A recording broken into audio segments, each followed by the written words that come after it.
I guess. In addition to this, what makes my work particularly peculiar is I also do translation of non-physical as like me. So I do coaching, so I coach actors. And looking at what Esther does here, and I've only been following your teachings for a little bit less than a year, but I mean, I'm really absorbed what's going on here.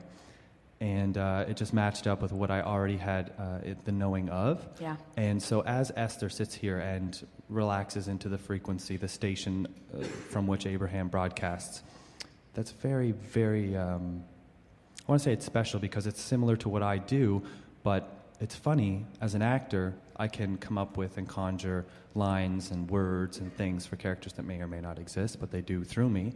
And when I sit and I do this work, let's say with coaching someone or translating for them, I get mostly images, and I look to Esther, who gets the words, and from different people are. Esther's more auditory. You may be more visual, although you are auditory as well. But there is another distinction that we think is worth making here, and that is when Esther is translating for us, we are a consistent energy stream that she has learned to tune to. And so it's an easier thing for her to tune to the consistency that is us than it is for you to tune to the frequency that may be this one or this one or this one or this one. So if you can, as a basis, as something that you do at the beginning of your process, if you can tune into who you are, so it goes like this. You're tuning into the frequency of that broader perspective who is really who you are, who will then tune into the frequency of this one and this one and this one and this one. And Esther is doing some of that here. In other words, there's a lot going on in a gathering like this, and it's a vibrational meeting much more than it is a verbal meeting. So for every word that is uttered, there are thousands, hundreds of thousands of thoughts that are transmitted that are all melded together. And so in the beginning, when Esther was receiving us, she could feel, it felt to her as if there was a thought and then another thought, and it was almost as if she was reaching up to pull that one down and reaching up to pull that one down. Like there could be many different storylines, where as the time has gone by, now it's so compelling she never has any question about what it is that Abraham's wanting to present in any moment in time. So what we're saying to you is, what makes this successful in the way that it is Esther's vibrational preparation. She meets us at that vibrational place. And your preparation is the same. You're meeting that broader, your inner being, that higher self first, and then everything else will take care of itself.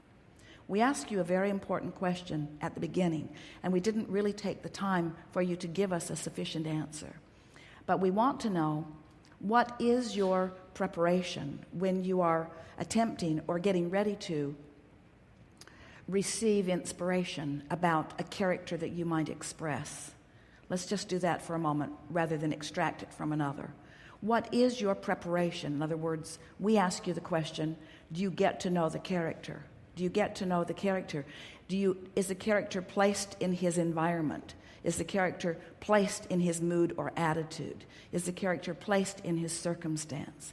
Because it's only once you understand those things and you're actually able to acknowledge and emanate the mood of your character, that the appropriate words would then flow through. Because you are diverse in the characters that you're playing. You don't want to be typecast into one.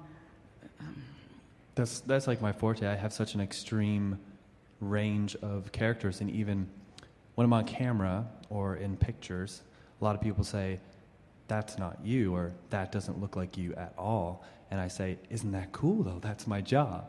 Yeah. And it's sort of extreme for some people, but I look at it as frames per second on a camera is the same as frames per second in a time-space reality, and it's just capturing the essence of who I am. So if I focus that essence while it's being captured, it's logical that what you watch back on the tape may not even physically resemble who I am now because that was my focus Well, projection. that is the best description of deliberate creation that we've ever heard, because everyone is an actor in the sense that they get to project whatever vibration that they choose to project.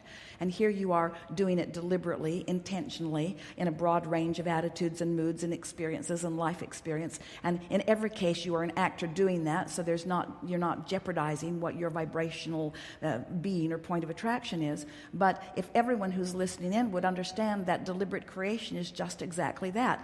Understand the role you want to play and find its vibrational, emotional basis first, and then practice that so that that's who you are. In other words, when you are a character in a presentation, whether it is on a stage or in a movie or in a commercial, when you are an actor with other actors around you, they're responding to who you are because you are emanating who you are, and it would be illogical for them to not react to who you actually are.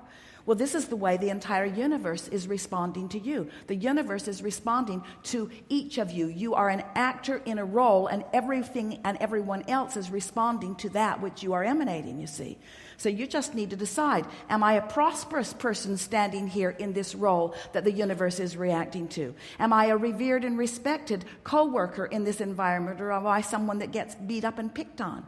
Who am I? Who am I now? What has life brought me to? Who am I as I stand in this point of attraction? Because everyone else is responding to who you are.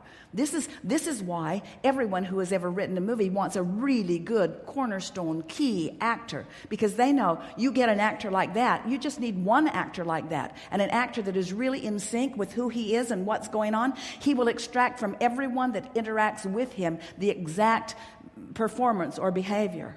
You see, just takes one.